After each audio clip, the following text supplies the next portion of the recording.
RC ရောင်းဝယ်ရေး group တစ်ခုမှာဒီ KK ဘုတ်ဒီ LCD ပါတဲ့ KK ဘုတ်လေးတစ်ခုကိုတသိန်းကျော်တသိန်း1000 2000လောက်နဲ့ရောင်းလာတယ်လို့ကျွန်တော်အံ့ဩသွားတယ်အားနဲ့ AliExpress တို့ Bangkok တို့မှာရှာကြည့်တော့သူ့ရဲ့ဈေးက8000ကျော်9000နီးပါးဖြစ်နေပါပြီဒါအရင်ကဆိုရင်တော့ဒါ3000လောက်ပဲတန်တဲ့ flight controller လေးပေါ့နော်flight controller လို့ဘာလို့ပြောအောင်ဆိုတော့သူက stabilizer တွေတက်တော့နည်းနည်းတော့မြင်တာပေါ့ဘာလို့ဆိုတော့ quadcopter တွေ hexacopter တွေဆင် tricopter တွေဆင်လို့ရတာကိုသူက stabilize တစ်ခုလည်းမဟုတ်ဘဲနဲ့အဲ့ဒါတွေကနည်းနည်းပို့လုပ်လို့ရပါလို့ဒီကောင်ကြီးကိုတသိန်းကျော်နဲ့ပေးဝယ်တင်လာဆိုရင်တော့ကျွန်တော်အနေနဲ့ကတော့ဒါအခုချိန်မှာတသိန်းကျော်နဲ့ပေးပြီးတော့မဝယ်တင်တော့ဘာလို့ဆိုတော့ဒီအောင်တသိန်းကျော်ဝယ်မဲ့အတူတူတခြားပုတ်လေးတွေကိုပဲအခုချိန်မှာပေါ့နော်အခုချိန်မှာဆိုရင်ဟိုဒါဒီတက်ဒီကောင်ဆိုနှစ်တွေအများကြီးကြာနေဘာလို့ဆိုတော့ဒီကောင်ထွက်လာဆို2010 2017လောက်တည်းကထွက်တာဖြစ်တဲ့အတွက်နှစ်ပေါင်းများစွာကြာနေဖြစ်တဲ့အတွက်ဒီကောင်အခုချိန်မှာကြံခဲ့ပြီတုံးလို့မတင်တော့တဲ့ပုံဖြစ်နေပြီအဲ့တော့ဒီငွေတသိန်းကျော်လေးနဲ့ပါနည်းနည်းလောက်ထပ်ဆိုင်ပြီးတသိန်း1000တသိန်း2000 3000လောက်ဆိုင်ပြီးတခြားပုတ်တွေကိုF4 ပုတ်တွေအနည်းဆုံးတော့ F4 ပုတ်တွေတော့ဝယ်လို့ရတယ်ဟိုတစိမ့်တွေလည်းအများကြီးရှိလို့အမျိုးမျိုးလည်းရှိတယ်ဒီကောင်တက်ပါကွာကောင်းဆိုတော့အဲ့ကောင်တွေကကြတော့ processor တွေပိုကောင်းလာမယ် GPS တွေတက်လို့ရမယ်နောက်ပြီးခါကျတော့ software ကလည်းကိုယ့်အကိုautopilot တွင် iNet တွင်ကြိုက်တဲ့ software တွင်လို့ရမယ်နောက်ပြီးတော့ barometer တွေပါလာမယ်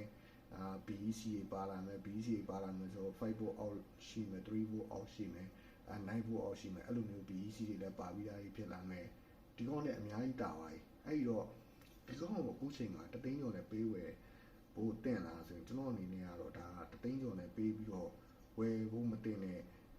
ဒိတ်အောင်နေတဲ့ပုံဖြစ်နေပါပြီပေါ့နော်ကိုယ့်ကိုဒါစမ်းကြည့်မယ်ကိုယ့်ရဲ့ drone လေးကလေးပေါ်ကိုကြွတက်ရုံလောက်လေးပဲကျင်းတ်တယ်ဆိုရင်တော့ဝယ်တော့ဒီငွေစည်းနဲ့ကျွန်တော်အနေနဲ့ကတော့အားမပေးတော့ဘူးရောင်းတဲ့လူတွေကတော့ကျွန်တော်ဘယ်လိုထင်မလို့မသိဘူးဒါပေမဲ့ဒါကျွန်တော်ရှင်းပြတယ်နော်အဲ့တော့ဒီကောင်မတုံးချင်လို့တခြားဘာဘုတ်တွေဝယ်လို့ဆိုရင်ဒီတူတက်နည်းနည်းလေးပို့ကောင်းတဲ့ဒီ